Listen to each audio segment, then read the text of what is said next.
LIC प्रस्तुत करता है डिजिटल बाल मेला, बच्चों के लिए बड़ा अवसर।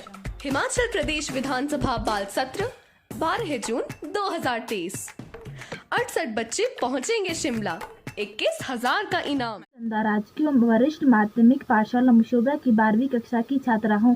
भारत एक लोकतांत्रिक देश है जिसके तहत मंत्रियों की नियुक्ति की जाती है। यदि मुझे मंत्री बनने का अवसर मिले तो मैं शिक्षा के क्षेत्र में अपना भरपूर योगदान दूंगी। शिक्षा को कुशल बनाने का प्रयास करूंगी। शिक्षा मंत्री बनकर मैं विद्यार्थियों को अपनी भाषा चयन करने की अनुमति दूंगी। वह जिस भी भाषा में विषय पढ़ना चाहते हैं, ज्ञान किसी भाषा पर निर्भर नहीं करता। शिक्षा मंत्री बनकर मैं गाँव में उच्च शिक्षा के लिए कॉलेजों का निर्माण करती, सभी गांव में 10वीं या 12वीं तक के स्कूलों का निर्माण करूंगी। उसके आगे की पढ़ाई कम पैसे के कारण छूट जाती है। गांव में रहने वाले ज़्यादातर लोगों के पास शहरों में जाकर पढ़ने के लिए पैसे नहीं होते। मैं शिक्षा मंत्री बनकर इन सभी परेशानियों को दूर करना चाहती हूँ। किसी भी गांव, किसी भी देश के युवा उस देश के विकास का आधार होते हैं। देश का भविष्य कैसा होगा तो युवाओं पर निर्भर करता है। युवा चाहे तो अपनी कड़ी मेहनत और लगन से खुद के साथ साथ देश को भी बुलंदियों तक पहुंचा सकते हैं।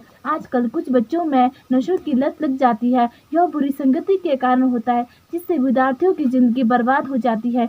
शिक्षा मंत्री बनकर मैं जो बच्चे और विद्यार्थियों की जिंदगी के साथ खेलते हैं उन्हें मैं सजा दिलवाऊंगी। किसी भी देश की प्रकृति वहाँ पर रहने वाले लोगों की शिक्षा से जुड़ी हुई होती है।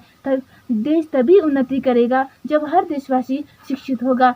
देश में शिक्षा का स्तर जब उस स्तर पर पहुंचेगा तब बेरोजगारी की समस्या भी कम हो जाएगी। शिक्षा मंत्री बनकर मैं शिक्षा के साथ साथ शारीरिक विकास का भी बच्चों में विकास करूंगी। जब पढ़ाई से थका मांदा विद्यार्थी खेल के मैदान में जाता है तो वो उसकी थकान दूर हो जाती है। इसलिए विद्यार्थियों में शिक्षा के साथ साथ शारीरिक शिक्षा का भी विकास जरूरी है। मैं शिक्षा मंत्री बनकर शिक्षा जगत में अपना भरपूर योगदान दूंगी, अपने दायित्वों को अच्छे से निभाऊंगी तथा किसी को शिकायत का मौका नहीं दूंगी। किसी ने कहा है जहाँ चाहा वहाँ रहा। यदि किसी बात को मन में ठान लिया जाए तो उसे प्राप्त करना असंभव नहीं होता। ईश्वर से मेरी यही प्रार्थना है कि ईश्वर मुझे मेरे लक्ष्य तक पहुंचा दे तथा मुझे शिक्षा मंत्री बनने का सुअवसर प्रदान करे तथा मेरी योजनाओं को सफल करे। शिक्षा का उद्देश्य मनुष्यों का सर्वांगीण विकास है।